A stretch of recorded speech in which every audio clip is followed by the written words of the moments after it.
Yeah, that was against QQQQ. And we are back immediately with our rematch against QQ. Just gonna call him that. Playing defend pawn, as always. GHF on the Discord. And let's go. Let's just play C4 again. Like, the opening certainly wasn't the problem in the last game. Just a little bit of weird decision making, and I'm sure there was a checkmate somewhere in there. But what else is new, right?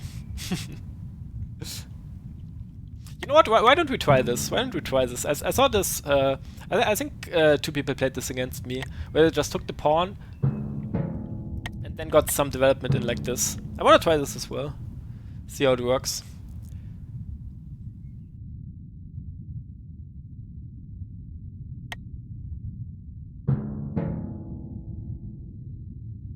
Maybe get even more development in like this? Or is this too much? Maybe this is too much, but it also looks fun.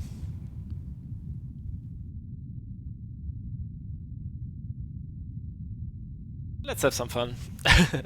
If he goes queen b6, we might just trade queens immediately.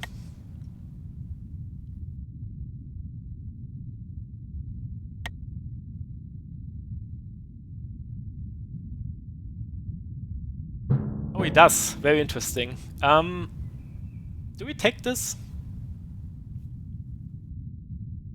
Do we take this or do we let him take for once? I mean, I guess this is also hanging, so yeah, why not? Let's play a queenless game again. It's always fun. Okay, takes back with the h pawn, of course, to get his rook into the game. So let's see. If we go bishop f3, he's just gonna go rook b8. That doesn't do much.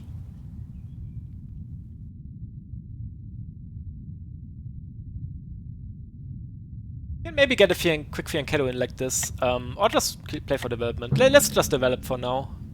Maybe go for b3 followed by bishop here.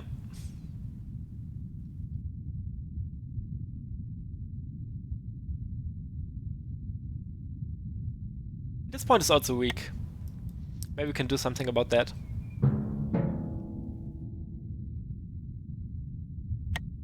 But yeah, for now let's just get the fianchetto in, because this bishop's not going to develop elsewhere in this structure where all the pawns are on dark squares.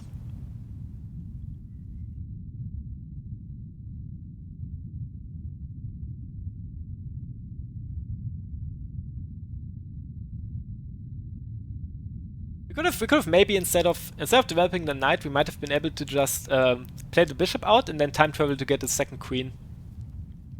But I'm actually not sure that's even worth it, because the history is so short. Okay, he goes for a bishop development. Looks normal. So let's just develop this bishop.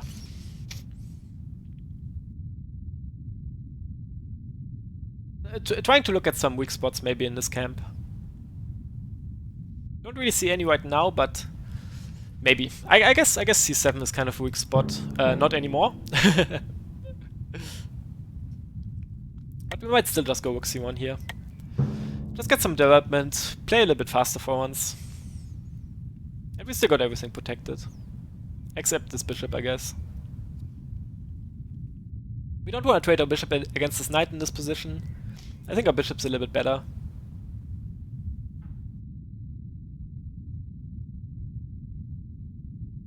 Just plays calm and collected. Maybe go for knight c3, knight here next. Maybe improve our bishop a little bit. Maybe something like bishop b5 could be fun. But there's a fun move as well. Rook h5. Activating all of his pieces.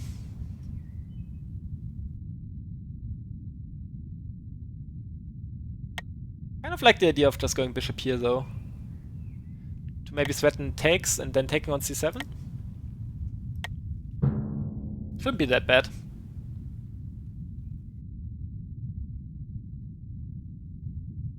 I'm not too worried if he takes on knight.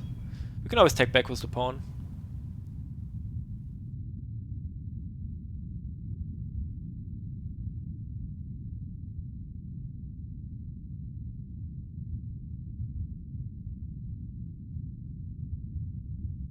I don't think we're gonna castle in this position.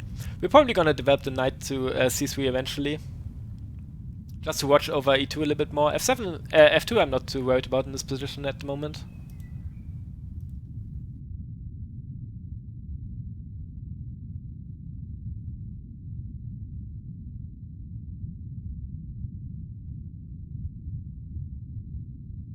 So if knight here now, I think we're just gonna play knight c3. Okay, but he just defends. That makes sense as well. Maybe we go for knight move now. Just try to keep more control on these squares in particular. Or maybe h3. h3 also looks sensible. Like if we take this, like taking this actually doesn't look bad, because I don't like this bishop too much anyway. I actually think I want to take this real quick, because this weakens the g pawn as well, and he doesn't want to take with the e pawn, the d pawn. No, it's the e pawn, right? It's the d pawn. I don't think he wants to take with the d pawn, but it just looks a little bit weakening around this spot in particular.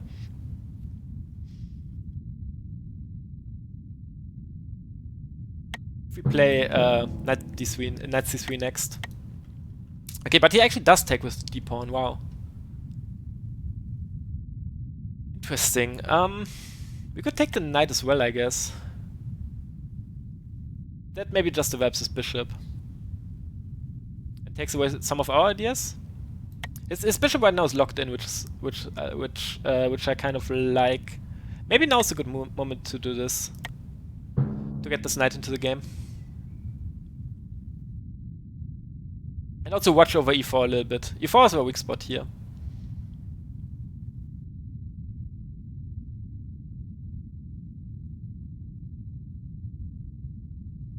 This rook is kind of nicely placed though. It covers a lot of squares on the 5th rank. Might have to get a little bit creative. Okay. It goes for rook c5. Just putting some extra pressure here, and maybe if we move the knight now, he's gonna trade the rook. Makes some sense. We can play d4 here.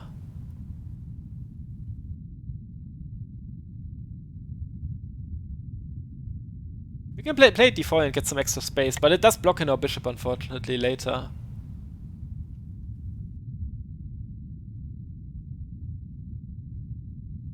Kind of don't want that to happen. We can also play a preventive move like rook g1. Maybe later move the knight without dropping the pawn. So it doesn't look bad.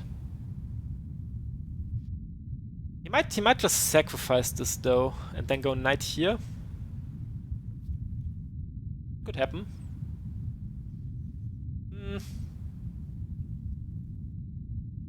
Maybe we can also do something like knight here instead. But then this is hanging again. No, I think now is a good moment to maybe play rook g1. Just keep this protected, and then we get more freedom to move our knight.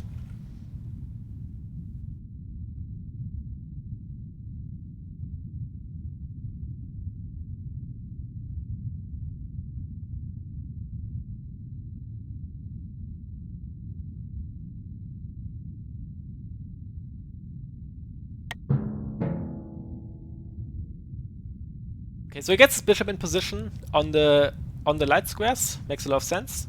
So he's threatening right now. Takes, check, takes, mate. So we have to watch over this. Probably something like this is in order.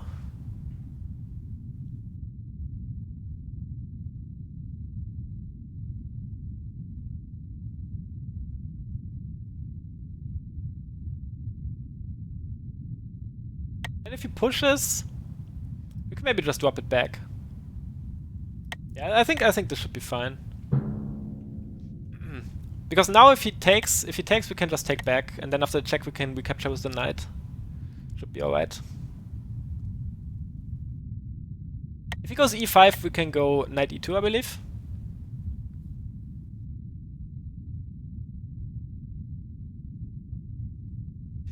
He does have a better position though, for sure. Like his pieces are very active.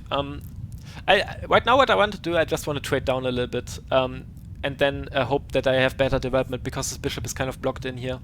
So I would really like to trade some minor pieces. We're gonna play knight here anyway, next move, so the rooks get traded. That move makes sense as well. That move makes sense as well. So, maybe something like f3 is in order, actually. Even though it looks weird. Just to make sure that the knight doesn't have squares. And then if he takes, we take with the pawn. It all looks weird, don't get me wrong. It all looks a little weird. We can also drop this back, but I kind of don't like that this is hanging. f3 he takes, we take. I don't see a huge drawback, even though it looks kind of insane.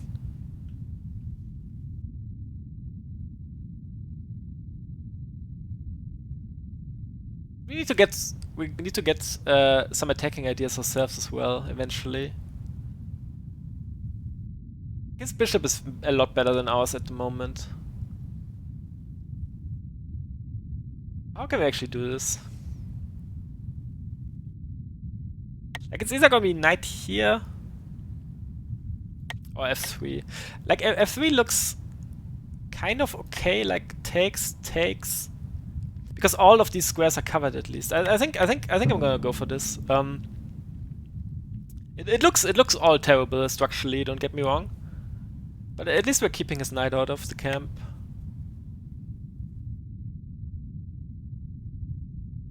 Yeah, again, this is not a good position for me. We need to trade pieces somehow.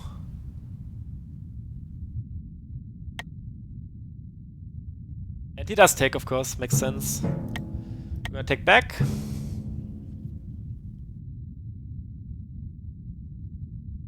Next up, maybe just knight here. Just try to get more trades in, basically.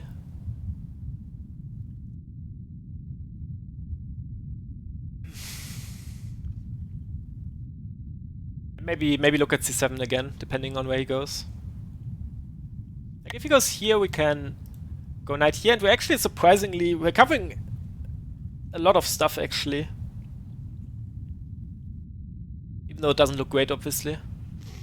But maybe this is still savable somehow. Because of his bad dark squared bishop. If this bishop was active, we would be in huge trouble. Which we probably still are.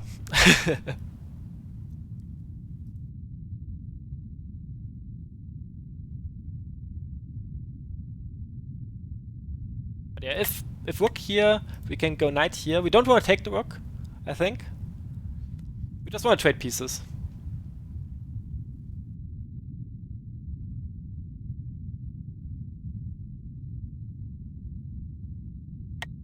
Here, knight here, and then the bishop's protecting the pawn. Okay, he goes there instead. I think we still like this. It does give the knight this square, but we need to get trades in, basically.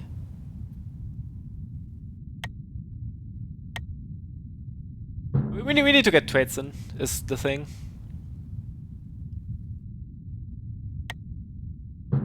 He takes, we're gonna take.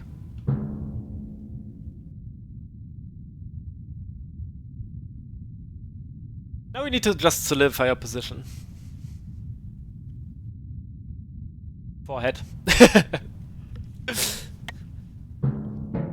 Okay, he takes, we're gonna take. And at least we're not getting checkmated immediately. Oh, I guess we are. Well, that is highly unfortunate.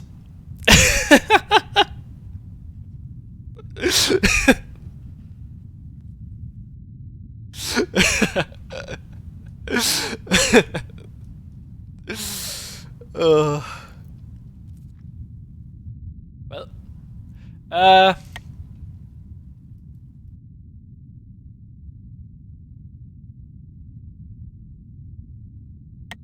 yeah. That sucks. There's nothing to. This is a textbook. This is a textbook position on how to not arrange your pawns. Like we can't do anything to stop bishop takes bishop e4 checkmate, basically. That's actually really funny. That's one of the funniest ways I've ever lost.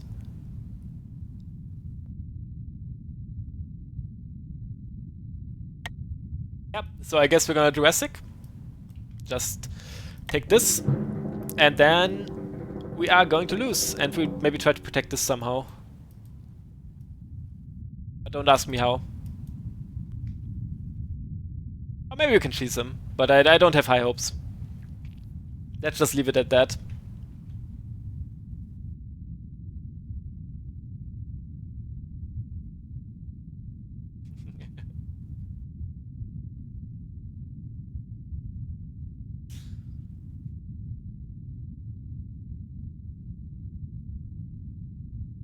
Maybe there's some chances.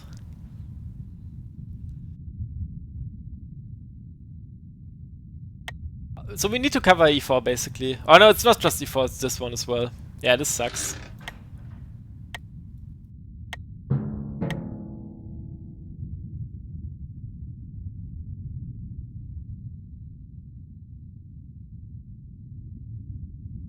How can one cheese here?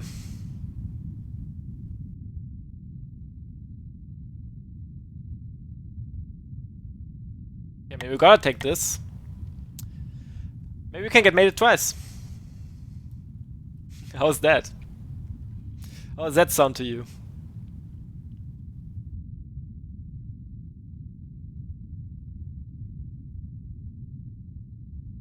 Yeah, we just need too many moves here, basically. And we can't even protect this in any way, shape or form. Because it's not just bishop takes here, it's also bishop b1, which is mate. Yikes.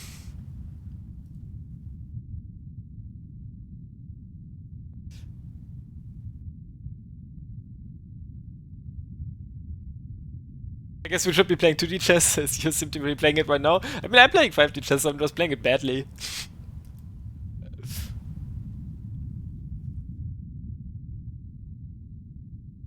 How many moves does he have to make? He has to move 1, 2, 3, 4 moves. It's not the simplest task, but... I mean, we gotta take this, for sure. If you want any chance.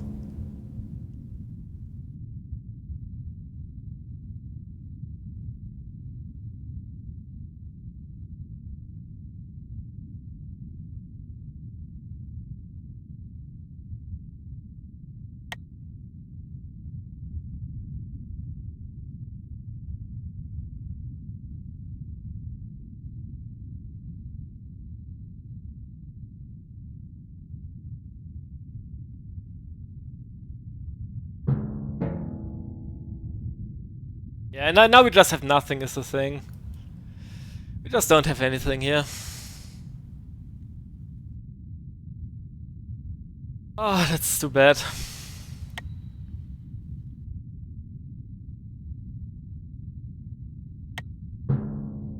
Let's just drop this back and then lose.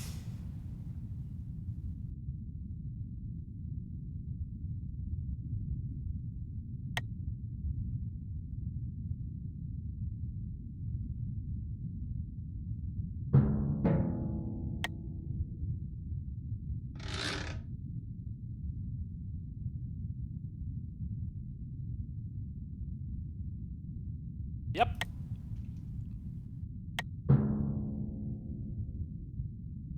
Time to lose.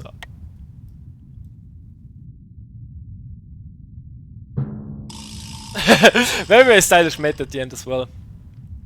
So we can't take this because the knight's checking. We can't take this because then we don't have a defense for that. Yep, just very well done. I wonder where I messed this one up, because this one actually didn't feel too bad. I guess I'm just not good in pawn endgames. Like I thought this was a very decent position, but maybe I underestimated how active his rook got later into the game, and then we just make too many pawn weaknesses across our king side. Maybe taking this knight was a bad idea. Maybe taking this was just a bad idea, because we gave up too much control about on the light squares. We just never had any squares in the center after this. Yeah, he played really well though. Can't be mad about that, and we're a very stylish checkmate as well at the end. Siehst du, GG.